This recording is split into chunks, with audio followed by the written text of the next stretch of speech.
Today I will share with you 7 simple tactics that will help you to do damage at the beginning of the game. Tactic number 1 is going to be on Tundra. On this map, heal is very important, but it can be one-way ticket if more enemies are going to overpush the hill. That's why I recommend you to take this sneaky position. Using it, not only you proxy spot the enemies on the hill, allowing your artillery or tank destroyers to connect shots, but also you can do damage yourself once the enemy are distracted. The most important part is that you can easily get out of here and repush the hill once the timing is right. What I like to do next is to distract my enemies and make it hard for them to play aggressive. In this battle, some of them decided to get rid of me, but I'm not going to give up that easily, and I'm just jumping back in the same position to repeat the process.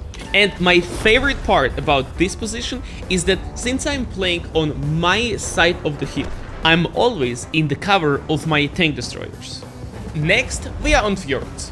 Whenever I'm playing fast tank and I can cross here without getting shot by the enemies, I like to take this ramp. With this, we established vision control over the open area. This will make it much harder for enemies to make any kind of pressure without getting spotted. All we have to do now is to wait for our teammates to take A8 position.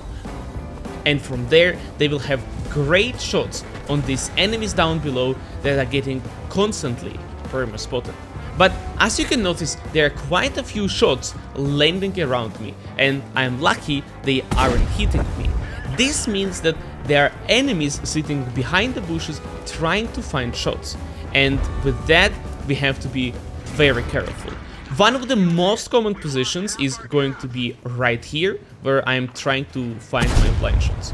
So be very careful if you are playing with a tank that does not have much armor, but in case of AP IMX 30, I have turret armor and I can be a little bit more aggressive. But if I decide to play here with a light tank, most often than not, I will be picking only when enemy gets spotted and make mistakes. Peeking every 15-20 seconds is going to make it much harder for enemies to be constantly staring at you, and it can happen that they will completely ignore you. And in these moments, you want to strike and surprise them. Overall, this position is very strong, and it's hard to get rid of you for the enemies.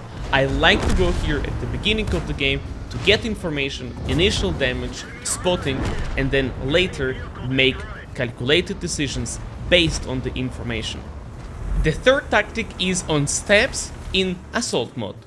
Depending on the camo of your tank and amount of artillery in the game, you can decide whether you want to purely scout or combine it with doing damage yourself.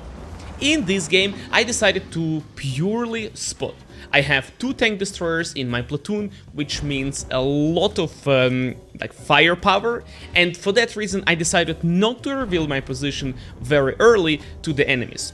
If I were to get spotted here, enemies would know that the cross is going to be dangerous, and maybe they would stop without progressing forward. But in this case, just in the first minute of the game, we already have over 3,000 assistants on this cross. This position is extremely valuable because not only you give information to your team how many of the enemies are crossing, but also you make it much easier to win this flank. And here is another example where I went with the same tank in the same position but decided to play more aggressive, because they only have one RT that has very long reload, and I've noticed that enemy doesn't have that many mediums who would potentially be pushing here. That's why I decided to open fire and do damage on the enemies that are passing by, because later on I want to push there and kill those guys to progress the game. And if you decide to open fire here, almost always you're going to be getting spotted. So make sure to use this rock as a cover and you should be fine. And now my favorite part. Since I know that it's only Minotauro and Gs are playing on this flank, I want to go and kill this light tank to open up the flank for my team. And our decision to open fire on Gisor early in the game only made it much easier now to kill him.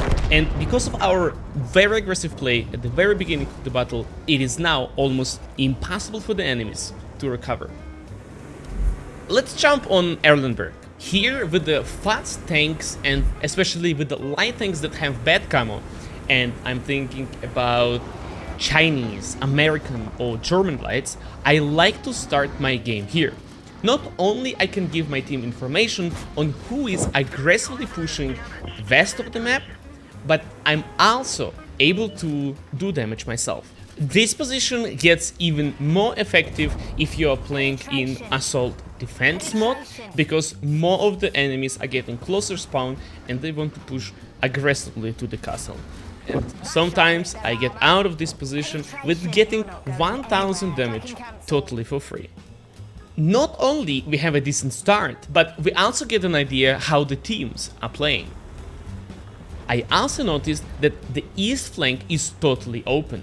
Being aware of this, I want to go and spot it for my team. Tactic number 5 is going to be on Studzianki. Here I see a very common mistake where light tanks are trying to rush into the middle ditch, often dying in the process. Personally, I try to avoid unnecessary risk at the beginning of the battle. From my experience, most of the games are won at the end. That's why whenever I am playing with the light tanks or with the mediums that can use commander vision system especially, I like to start my game here.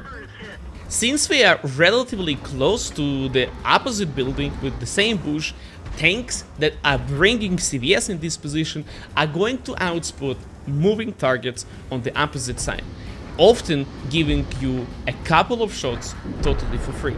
But the most important here is to have information, have an idea how many enemies are playing aggressive. And in this situation, you can see that we traded both of our iyouxins. And if you have been watching my videos or streams, you know just how important light tanks are at the end of the battle. That's why I'm playing very patiently and waiting for enemies to make mistakes, giving more time for my team to make up their mind and possibly join the fight for the ditch. But if enemies will try to overwhelm us, we will always have the cover of the buildings to escape on the distance and take the fight on our own terms. And here is an example how commander vision system giving me one shot totally for free on moving T-54 who is trying to run away. And now that it's clear that we have an upper hand for the middle ditch, pay attention how I'm going for the middle ditch. I do push across, make sure I'm not getting spotted, and only then I'm dropping down. This is very safe.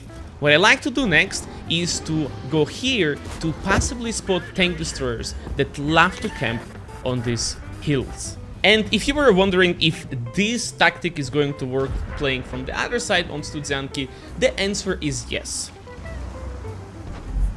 The next is more of a position than a tactic. I love to start my games here with the tanks that want to brawl in the city. It can be fast, heavy or medium tanks. This position is especially perfect for autoloaders like T-57 Heavy, IMX-50P or even IMX-13105 if you really love doing damage. I usually don't stay here for too long. This position is just to do damage at the beginning on crossing tanks. Once I see that there is no signs of anyone potentially making another mistake, I like to jump in the river and push the city. But little tip for you guys, stay close to the edge, not to drown in the deep waters. Our final tactic is going to be on fjords, where Western team has insane scouting advantage. The only light tank in this battle got spotted in the middle, and that's why I'm going so aggressive. At this moment of time, most of the enemies are trying to get in their positions, while my sniping tanks are ready to shoot already. So even getting spotted here is not that big of a problem because I'm in constant cover from my teammates. And here I decided not to shoot at a very fast enemy, EBR-90, not to alert him about my position. But seeing how he just started moving up for whatever reason, I decided to go forward. And this is the beauty of the terrain on fjords. You can get extremely close to sniping enemy tank destroyers while being fully protected by your team. Two things here to watch out for. First is position where we spotted the EBR-90. If there is a tank, he's going to spot you. And second, sniping tank destroyers in the enemy base. This time I was lucky and it was only Centurion 7-1. But have been there FV4K5, I will be back into the garage. And if you ever have to go back to spot A-line for your team, I recommend you to take exactly the same route, picking left side of these ropes and using trees as protection. Have I picked on the right side of the rope, where the actual road is, I would be getting spotted by the leopard, by the Charfutur 4, because there is an opening. And now I can use the safety of the trees to spot these enemies both for my team and for myself. My friends, if you would like to see more videos with tactics and positions, please let me know and I will make more for you. All of the videos are recorded on my live streams, and if you would like to talk to me, come over to Twitch TV iyouxin. I will be waiting for you there. Thank you for watching this video, and until the next time.